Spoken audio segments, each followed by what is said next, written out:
الله الرحمن الرحيم نحمده ونصلي ونسلم على رسوله الكريم أما بعد فأعوذ بالله من الشيطان الرجيم بسم الله الرحمن الرحيم وقال الذين لا يرجون لقاءنا لولا أنزل علينا الملائكة أو نرى ربنا 19ویں پارے میں سورۃ الفرقان اور سورۃ الشعراء اور سورۃ النمل ہے۔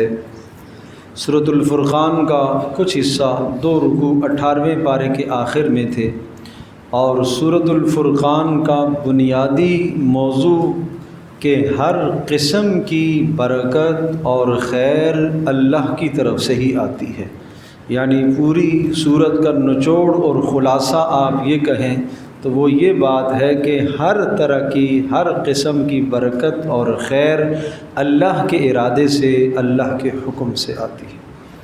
اور پھر سورہ مبارکہ کے شروع میں قیامت کا ایک منظر بیان کیا گیا، یوم یرون الملائکۃ لا بشری، کہ اس دنیا میں کچھ لوگ رسول اللہ صلی اللہ تعالیٰ علیہ وسلم سے معجزوں کا مطالبہ کر رہے۔ یہ اس وقت کی بات ہے کہ جب کفار نے یہ کہا، مشرکین نے، کہ کیوں نہیں اس کے ساتھ کوئی فرشتہ پھرتا اور وہ فرشتہ ہمیں بتائے کہ یہ اللہ کا رسول ہے تو ہم مانیں۔ اس پر فرمایا، دیکھو جس دن فرشتوں کو تم دیکھو گے پھر وہ تمہارے لیے خیر کا دن نہیں ہوگا۔ فرشتے تو عذاب لے کے آیا کرتے ہیں، فرشتے تو اس وقت تمہیں دکھائی دیں گے جب میدان محشر کا منظر قائم ہوگا۔ وَقَدِمْنَا إِلَى مَا عَمِلُوا مِنْ عَمَلٍ فَجَعَلْنَاهُ هَبَاءً مَنْثُورًا۔ وہ وقت میدان محشر کا یاد کرو کہ جب ہم ان کو اپنے اعمال کی طرف لے کر جائیں گے جو دنیا میں کچھ 2-4 نیکیاں کی ہیں، اس لیے کہ نیکی کی قبولیت کے لیے کیا شرط ہے؟ ایمان کے بغیر نیکی قبول نہیں ہے، کافر کی نیکی قبول نہیں ہے۔ کچھ دنیا میں اس پر اسے مل گیا تو مل گیا، آخرت میں کچھ نہیں۔ نمبر 2، اخلاص، اللہ کی رضا شرط ہے، ریاکاری نہ ہو۔ نمبر 3، رسول اللہ صلی اللہ تعالی علیہ وسلم کی سنت۔ اگر یہ 3 چیزیں نیکی میں نہیں ہیں، ایمان نہیں ہے، نہیں قبول ہوگی، اخلاص نہیں ہے، نہیں قبول ہوگی، خلاف سنت ہے، نہیں ثواب ملے گا۔ تو ایسی نیکیوں کے ساتھ کیا کیا جائے گا؟ فَجَعَلْنَاهُ هَبَاءً مَنْثُورًا، اعمال لے کر آئیں گے، ڈھیر ہوں گے پہاڑوں کی طرح، لیکن ان سارے کے سارے اعمال کو ہم ریت کے ذرات بنا کر اڑا دیں گے، ختم، کچھ بھی نہیں ملے گا، کچھ بھی نہیں ملے گا۔ اس لیے میرے عزیز دوستو، اللہ کا شکر ہے، چلو ایمان کی نعمت سے اللہ نے نوازا ہے، ایمان کی دولت اللہ نے عطا فرمائی ہے، تو ایمان کے بعد پھر ضروری ہے کہ اپنے اعمال کے اندر اخلاص پیدا کیا جائے، عمل خالص اللہ کی رضا کے لیے، پڑھنا، پڑھانا، سننا، سنانا، نماز، صدقہ، روزہ، سب کا کے سب عمل اللہ کی رضا کے لیے۔ ایک حدیث میں آتا ہے، جب کوئی آدمی تنہائی میں چھپ کر عمل کرتا ہے صرف اللہ کی رضا کے لیے، تو اللہ تبارک تعالیٰ اس عمل کو اپنے پاس لکھوا لیتے ہیں، اس بندے نے میری رضا کے لیے عمل کیا، چھپ کر عمل کیا، مخفی عمل کیا۔ لیکن جب دن میں شیطان اور وسوسہ نفس اس کے اندر ڈالتا ہے، بتاؤ میں نے آج رات کو تہجد پڑھی ہے، بتاؤ میں نے اتنا صدقہ کیا ہے، بتاؤ میں نے یوں خیر کا کام کیا ہے، اس طرح سے ظاہر کرتا ہے، ایک کو بتاتا ہے، پھر لکھ دیا جاتا ہے، اس صحیفے سے مٹا کر دوسرے صحیفے میں لکھ دیا جاتا ہے جس میں ان لوگوں کے اعمال درج ہوتے ہیں جنہوں نے عمل لوگوں کے سامنے کیا تو اللہ کے لیے، لیکن لوگوں کے سامنے علی الاعلان۔ پھر اس کے بعد پھر شیطان وسوسے ڈالتا ہے، اور بتاؤ اور بتاؤ، پتہ تو چلے لوگوں کو تو نیک آدمی ہے، پھر 4-6 اور کو بتاتا ہے، پھر اس دوسرے صحیفے سے عمل نکال کر لکھ دیا جاتا ہے ریاکاروں والے صحیفے کے اندر کہ اس نے عمل کیا ہے ریاکاری کے لیے، دکھلاوے کے لیے، کچھ بھی نہیں ملے گا اس پر۔ اس لیے بھائی اپنے عمل میں اخلاص پیدا کرو۔ وَيَوْمَ تَشَقَّقُ السَّمَاءُ بِالْغَمَامِ وَنُزِّلَ الْمَلَائِكَةُ تَنزِيلًا، وہ منظر تو یاد کرو جب آسمان پھٹے گا اور آسمان سے ملائکہ اتریں گے۔ الْمُلْكُ يَوْمَئِذٍ الْحَقُّ لِلرَّحْمَٰنِ، اس دن ساری سلطنت اور بادشاہت رحمان اللہ کی ہوگی۔ وَكَانَ يَوْمًا عَلَى الْكَافِرِينَ عَسِيرًا، اور وہ دن کافروں پر بڑا سخت اور گراں ہوگا۔ وَيَوْمَ يَعَضُّ الظَّالِمُ عَلَى يَدَيْهِ، اس دن ظالم جس نے اس دنیا میں اچھی صحبت نہیں رکھی، یعنی ایسے لوگوں کے ساتھ اٹھنا بیٹھنا اس نے اختیار کیا جن لوگوں نے اسے گناہ پر آمادہ کیا، ظلم اور زیادتیوں کی طرف ابھارا، ناجائز مجالس کے اندر بیٹھتا رہا، اس قسم کا انسان افسوس کی وجہ سے اپنی انگلی کو منہ میں چبائے گا، دبا کر چباتے چباتے چباتے پوری یہاں تک ہاتھ اپنا چبا لے گا، بازو کندھے تک چبا لے گا، اسے شعور اور ہوش نہیں ہوگا۔ یہ کیفیت ہوگی، اور کیا کہے گا؟ یا لیتنی اتخذت مع الرسول سبیلا، ہائے کاش میں رسول کی زندگی اپنا لیتا، رسول کی اتباع کر لیتا۔ یا ویلتا لیتنی لم اتخذ فلانا خلیلا، ہائے کاش فلاں کو میں دوست نہ بناتا۔ لقد اضلنی عن الذکر بعد اذ جاءنی، قرآن کے آنے کے بعد اس نے مجھے گمراہ کیا، حالانکہ ہدایت کا راستہ اللہ کا کلام موجود تھا، پھر بھی میں نے اللہ کے کلام کو نہیں دیکھا، میں نے نیک صحبت نہیں اختیار کی، فلاں ظالم اور فاسق اور کافر کے طریقے پر چلتا رہا۔ اس وقت افسوس کرنے کا کوئی فائدہ نہیں ہوگا، اور میدان محشر میں ایک عدالت اللہ کی لگے گی، اور بڑا سخت منظر ہوگا، بڑا سخت منظر ہوگا۔ سورج بالکل اوپر، اور سورج کی حرارت اور تپش کا یہ حال ہوگا، سوا نیزے پر سورج آ جائے گا اور اس طرح سے وہ آگ پھینک رہا ہوگا، سمجھ لو زمین تانبے کی بن جائے اور اوپر سے گرمی اور حرارت ہو، اس تپش کا کیا عالم ہوگا۔ کوئی آدمی پسینے میں ٹخنوں تک، کوئی گھٹنوں تک، کوئی ناف تک، کوئی سارا ڈوبا ہوا ہوگا، نفسا نفسی کا عالم ہوگا۔ اس وقت محمد صلی اللہ تعالی علیہ وسلم چند لوگوں کے خلاف دعویٰ دائر فرمائیں گے۔ اللہ کی عدالت میں محمد صلی اللہ تعالی علیہ وسلم یوں دعویٰ دائر فرمائیں گے فلاں فلاں کے خلاف، وکالت ہوگی، رسول اللہ مدعی ہوں گے، مدعا علیہ کون ہے، کس کے خلاف دعویٰ کریں گے؟ سنو رسول اللہ صلی اللہ علیہ وسلم کے الفاظ، وقال الرسول، اس دن رسول کہے گا، یا رب، اے میرے پروردگار، ان قومی اتخذوا هذا القرآن مہجورا، میری قوم نے قرآن کو چھوڑا ہوا تھا۔ جس نے قرآن کو چھوڑا اس کے خلاف رسول اللہ دعویٰ کریں گے۔ مجھے بتاؤ جس کے خلاف رسول اللہ دعویٰ کریں گے وہ کیسے بچے گا؟ وہ کیا بچے گا پھر؟ اب سنیے، قرآن کو چھوڑنے والا کون ہے؟ قرآن کو چھوڑنے والا جس نے تلاوت کا حق نہیں ادا کیا، یہ قرآن کو چھوڑنے والا پڑھتا تو ہے لیکن تلاوت کا حق نہیں ادا کیا۔ تلاوت کا حق کیا ہے؟ تلفظ ٹھیک ہو، ادائیگی درست ہو۔ تلاوت کا حق یہ ہے حسن صوت، اچھی آواز کے ساتھ پڑھنے کی کوشش کی جائے، یہ تلاوت کا حق۔ تلاوت کا حق پڑھنا بھی ہے، تلاوت کا حق قرآن مجید کو سننا بھی ہے، یہ دونوں چیزیں تلاوت کے حق میں شامل ہیں۔ اور جس آدمی نے تلاوت کا حق تو ادا کر لیا لیکن قرآن مجید کا معنی سمجھنے کی زندگی بھر کوشش نہیں کی، باقی علوم اس نے بہت پڑھے، زندگی صرف اس نے کر دی دنیا کے علوم حاصل کرنے پر، لیکن قرآن کا ترجمہ معنی سیکھنے کے لیے کچھ وقت نہ صرف کیا، یہ بھی قرآن کو چھوڑنے والا سمجھا جائے گا۔ نمبر 3، جس نے معنی سمجھا لیکن اس پر عمل اس نے نہیں کیا، وہ شخص بھی قرآن کو چھوڑنے والا سمجھا جائے گا۔ نمبر 4، جس نے عمل کیا لیکن قرآن مجید میں تدبر اور غور اور فکر نہیں کیا کہ اللہ پاک نے اس کلام کو کیوں اتارا ہے، غور و فکر نہ کیا وہ شخص بھی قرآن کو چھوڑنے والا سمجھا جائے گا۔ اور نمبر 4، جس شخص نے قرآن مجید کو حکم اور فیصل نہ مانا، زندگی کے فیصلوں میں، زندگی کے معاملات میں اس کے فیصلے کو تسلیم نہ کیا، وہ بھی قرآن کو چھوڑنے والا سمجھا جائے گا۔ اور نمبر 5، جس نے قرآن مجید سے شفا حاصل نہ کی، شفا ظاہری بھی، شفا باطنی بھی، دلوں کی امراض کی شفا ہے یہ، اس کو پڑھو، اس سے شفا حاصل کرو۔ ظاہری بیماریوں کے لیے بھی شفا ہے۔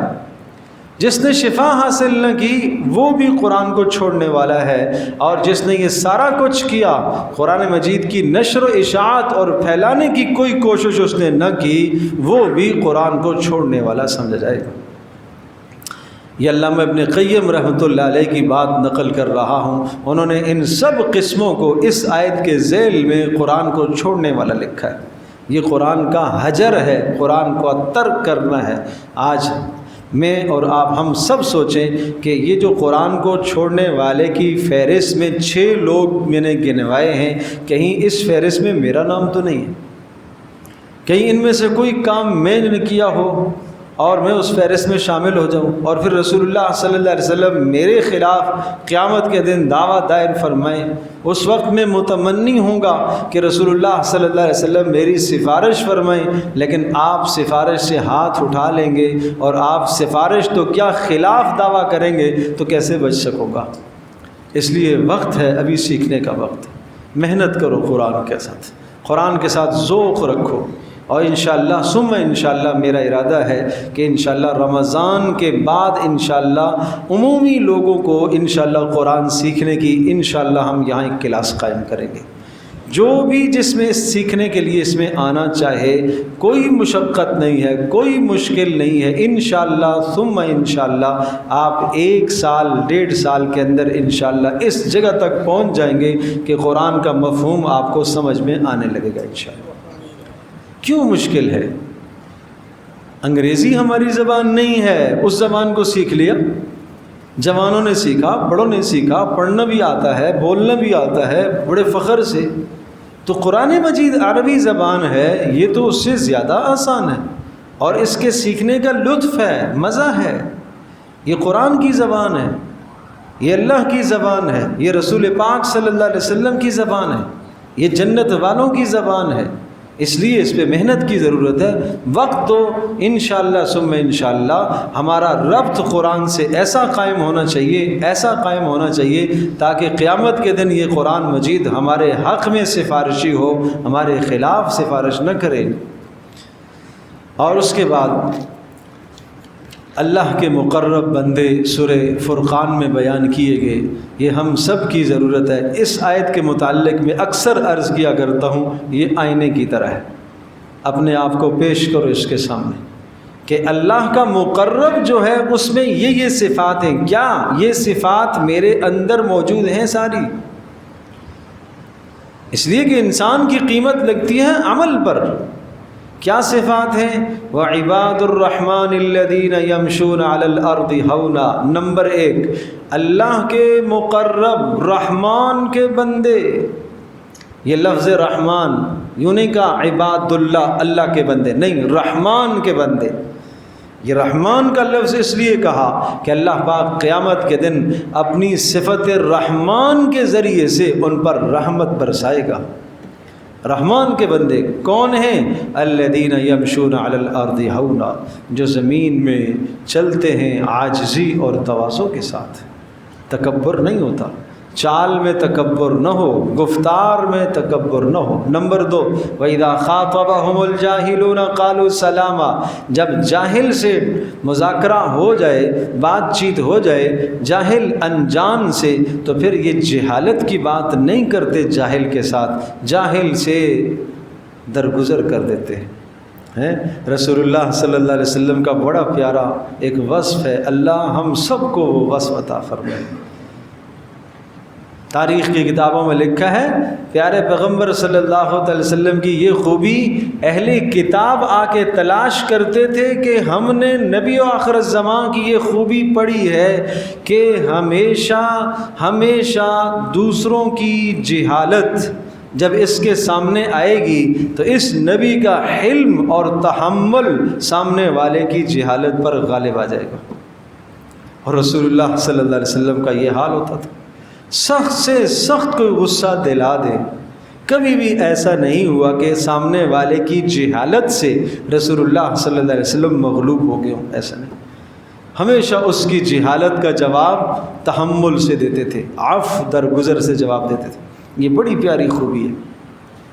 اور نمبر 3، اب دیکھتے جاؤ یہ خوبیاں ہمارے اندر ہیں کہ نہیں ہیں، یہ اللہ کے مقرب لوگ۔ نمبر 3، والذین یبیتون لربہم سجدا وقیاما، جن کی راتیں گزرتی ہیں سجدے میں اور قیام میں۔ کیا اس کا کچھ حصہ ہمارے پاس ہے؟ صرف رمضان میں ہی راتوں کا قیام ہے، چلو 20 رکعتیں ادا کر لی ہیں، لیکن اس کے علاوہ پورا سال یبیتون لربہم، رات کی نماز کی پابندی کیا کرو۔ یہ نماز اللہ کو بڑی محبوب ہے، تنہائی کی نماز۔ یہ نماز اللہ سے تعلق قائم کرنے کا بہترین مؤثر ذریعہ ہے۔ نمبر 4، والذین یقولون ربنا اصرف عنا عذاب جہنم، جو ہمیشہ جہنم سے ڈرتے رہتے ہیں اور اللہ سے یوں کہتے ہیں، اے اللہ جہنم کے عذاب سے ہمیں بچا لے، اے اللہ جہنم کا عذاب پھیر دے، دور کر دے۔ اور نمبر 5، والذین اذا انفقوا لم یسرفوا ولم یقتروا، جب خرچ کرتے ہیں تو خرچ کرنے میں وہ اسراف نہیں کرتے اور بخل سے بھی کام نہیں لیتے، بلکہ اعتدال کے ساتھ درمیانہ روی سے خرچ کرتے ہیں، درمیانہ روی سے خرچ کرتے ہیں۔ اور نمبر 6، والذین لا یدعون مع اللہ الہا آخر، اللہ کے ساتھ کسی کو شریک نہیں ٹھہراتے۔ مانتے ہیں ہم تو اللہ کے ساتھ کسی کو شریک نہیں ٹھہراتے، ہم نے تو نماز پڑھی ہے صرف اللہ کے لیے پڑھی ہے۔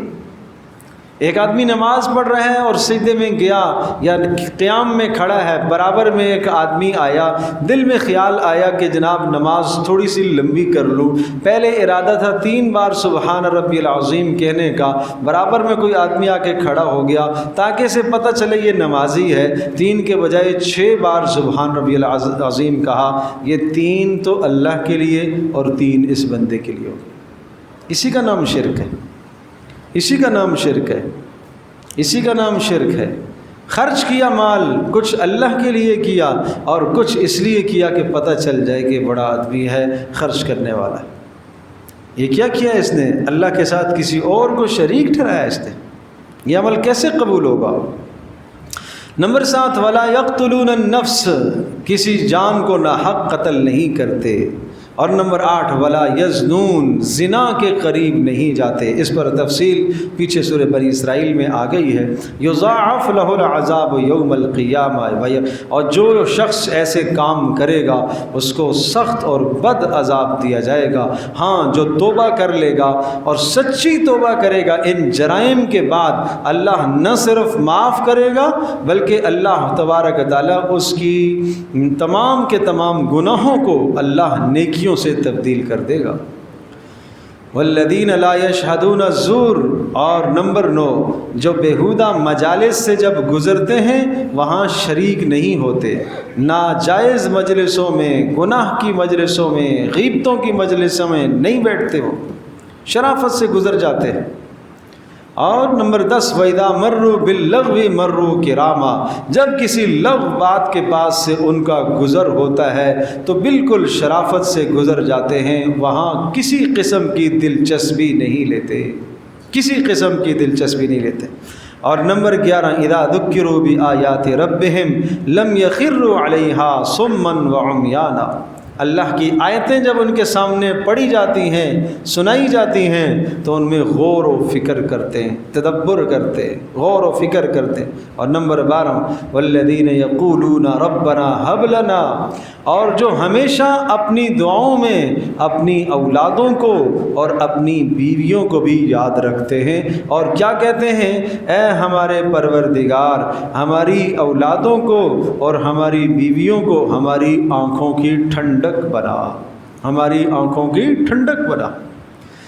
پتہ ہے اولاد آنکھوں کی ٹھنڈک کب بنتی ہے؟ کہ جب آپ گھر میں داخل ہوئے اور آپ نے اپنے بیٹے کو کسی نیک عمل میں دیکھا، اچھے کام میں دیکھا، یہ ہے آنکھ کی ٹھنڈک، یہ ہے آنکھ کی ٹھنڈک۔ کہ آپ کے لیے صدقہ جاریہ ہے، آپ کے مرنے کے بعد وہ نیک کام پر لگا ہوا ہے، یہ صدقہ جاریہ ہے، یہ ٹھنڈک ہے آپ کی، اور یہ اللہ سے مانگا کرو۔ اور جو آدمی تڑپ تڑپ کر یہ دعا مانگتا ہے، علامہ قرطبی رحمۃ اللہ لکھا ہے، اللہ ضرور اس کو یہ صفت عطا فرماتے ہیں۔ اپنی دعاؤں میں اس دعا کو شامل کیا کرو۔ یہ سورۃ الفرقان کے آخری رکوع میں یہ دعا ہے، لازمی پڑھا کرو، ربنا ھب لنا من ازواجنا وذریاتنا قرۃ اعین وجعلنا للمتقین اماما، یہ دعا پڑھا کرو۔ اور نمبر 13 یہ دعا مانگتے ہیں، وَجَعَلْنَا لِلْمُتَّقِينَ إِمَامًا، اے اللہ ہمیں نیک لوگوں کا پیشوا بنا، ہمیں امام بنا، ہمیں مقتدا بنا، ہمیں رہبر اور رہنما بنا۔ کس کا؟ نیک لوگوں کا، دینداروں کا۔ تو پتہ چلا کہ اولاد کا مقصد یہ ہے کہ ہماری اولاد کسی نیک راستے پر چلے اور نیک لوگوں کی پیشوا بنے، وہ برے لوگوں کا پیشوا نہ بنے۔ وہ برے لوگوں کا پیشوا بنے گا اور خود بھی برائی کی طرف جا رہا ہے، دوسروں کی کو بھی برائی کی طرف لے کر جائے گا، تو وہی بات پیچھے آ چکی کہ قیامت کے دن افسوس کرے گا، ہائے کاش میرا تعلق اس کے ساتھ نہ ہوتا۔ اولئک یجزون الغرفۃ بما صبروا، فرمایا ایسوں کو اللہ پاک کیا عطا فرمائے گا، اللہ ان کو جنت کے بالا خانے دے گا، ویلقون فیہا تحیۃ وسلاما، ہر طرف سے سلامتی ہی سلامتی کی آوازیں ان کے لیے آئیں گی، ہمیشہ ہمیشہ رہیں گے۔ قل ما یعبأ بکم ربی لولا دعاؤکم، تمہاری بہت ساری دعاؤں کی وجہ سے اللہ عذابوں کو ٹال دیتا ہے۔ آپ 20 دن سے اور 2 سال سے 3 سال سے ایک دعا مانگ رہے، نہیں قبول ہو رہی، نہیں قبول ہو رہی، آپ مایوس نہ ہوں، کیا معلوم کہ آپ کی اس دعا کی وجہ سے اللہ نے آپ کے اوپر سے کتنے مصائب اور کتنی پریشانیاں ٹال دی ہوں۔ یہ آپ کی دعاؤں کا نتیجہ ہوتا ہے، اس لیے دعاؤں سے کبھی بھی مایوس نہیں ہونا چاہیے۔ اس کے بعد سورہ شعراء ہے، بڑی پیاری سورت ہے سورہ شعراء۔ سورۃ البقرہ کے بعد سورۃ الشعراء اور سورۃ الصافات، یہ 2 صورتیں ہیں، ان کی آیات سب سے زیادہ آیتیں ہیں، اور عجیب بات اس میں فصاحت اور بلاغت بڑی اہم اور چھوٹی مختصر آیتیں ہیں پوری سورۃ الشعراء۔ اور پوری سورۃ الشعراء کا مضمون کیا ہے؟ یہ انبیاء علیہ السلام کی دعوت کو بیان کرتی ہے کہ ہر نبی نے اپنی قوم کو کن الفاظ سے دعوت دی ہے، وہ سارے کے سارے یہاں واقعات اور انبیاء علیہ السلام کی دعوت ذکر ہے۔ اور اس کے بعد سورۃ النمل کا مضمون بنیادی طور پر 2 باتیں ہیں کہ دیکھو اس دنیا میں فقر اور فاقے میں رہ کر بھی اللہ کو راضی کیا جا سکتا ہے۔ موسیٰ علیہ السلام اللہ کے رسول، اللہ کے پیغمبر ہیں، تنگ دستی کی زندگی گزری ہے، فقر کی زندگی گزری ہے، اس حالت میں بھی انہوں نے اپنے پروردگار کو راضی کیا۔ اور دوسری بات کہ اس دنیا کے اندر جاہ اور سلطنت اور بادشاہت میں رہ کر بھی اللہ کو راضی کیا جا سکتا ہے، جیسا کہ سلیمان علیہ السلام اور داؤد علیہ السلام کو اللہ نے بادشاہت عطا فرمائی تھی۔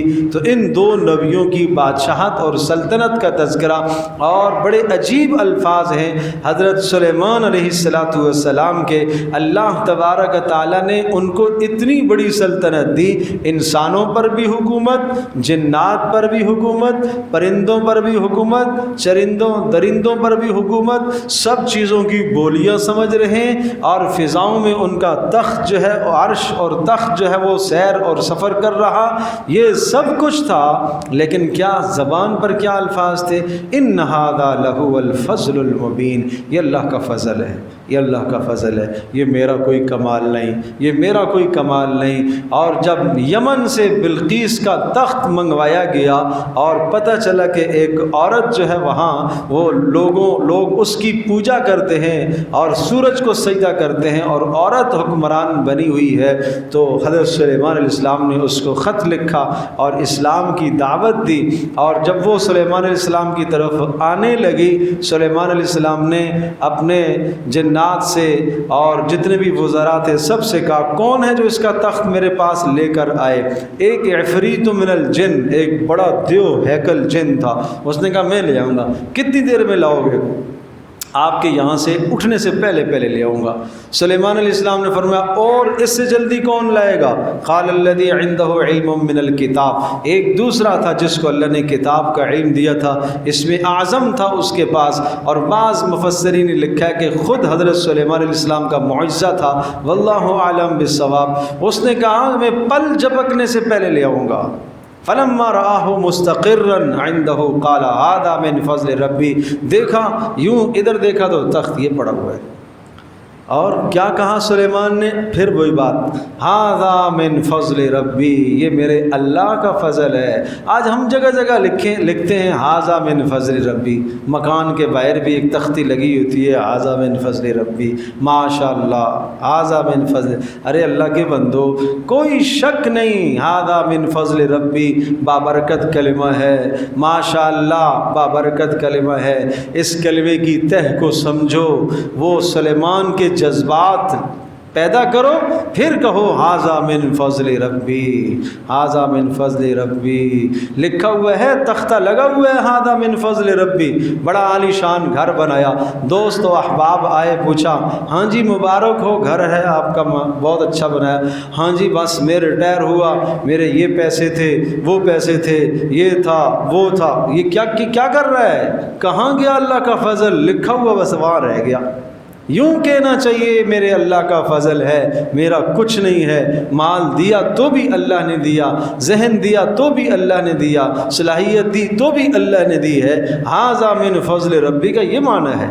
صرف لکھنے سے بات نہیں بنتی، دل کے اندر اس کا یقین پیدا کرو، ھذا من فضل ربی۔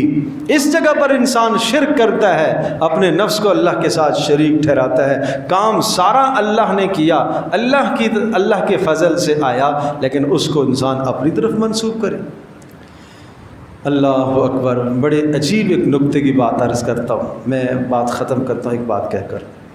آپ کو پتہ ہے بدر میں رسول اللہ صلی اللہ علیہ وسلم نے کافروں کی طرف، مشرکین کی طرف یوں مٹھی میں بھر کر یوں پھینکی، اور وہ جا کے ان کی آنکھوں میں پڑ گئی، اور جس کی آنکھوں میں پڑ گئی وہ آنکھیں ملتا رہ گیا۔ اتنی دیر میں صحابہ نے ان کے کام کر دیے۔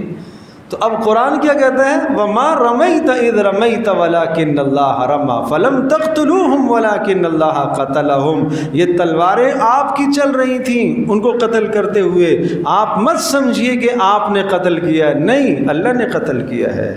یہ مٹی آپ نے نہیں پھینکی ہے، یہ اللہ نے پھینکی ہے، یہ اللہ نے پھینکی ہے، یہ نظریہ جمایا ہے، یہ عقیدہ بنایا ہے، یہ عقیدہ بنایا ہے کہ ہر خیر کا کام اللہ کی طرف منسوب کرو۔ پیارے پیغمبر صلی اللہ علیہ وسلم مکہ فتح ہوا، فاتحانہ آپ داخل ہوئے، کیا خوبصورت کلمات تھے پیارے نبی صلی اللہ علیہ وسلم کی زبان پر۔ یہ نہیں کہا کہ 13 سال ہم نے جو مشقتیں برداشت کی ہیں یہ اس کا نتیجہ ہے، اور مہاجرین کی قربانیاں، انصار کی محنتیں، نہیں، آپ کی زبان پر تواضع سے جھکے ہوئے، سر مبارک اونٹنی کی کوہان سے لگ رہا، اور زبان پر یہ الفاظ ہیں الحمدللہ وحدہ، ساری تعریفیں صرف اس اللہ کے لیے ہیں۔ نصر عبدہ، جس نے اپنے بندے کے ساتھ وعدہ جو کیا تھا کہ تمہیں میں واپس لے کے آؤں گا مکہ میں، وہ وعدہ آج اس نے پورا کر دیا ہے۔ وہزم الاحزاب وحدہ، اور اکیلے اسی اللہ نے سب کو شکست دی ہے، اللہ ہی نے شکست دی ہے۔ تو بھائی اس طرح سے ہم اپنی زندگی کے سارے معاملات اپنے اللہ کے سپرد کیا کریں۔ اللہ پاک ہم سب کے لیے عمل کرنا آسان فرمائے۔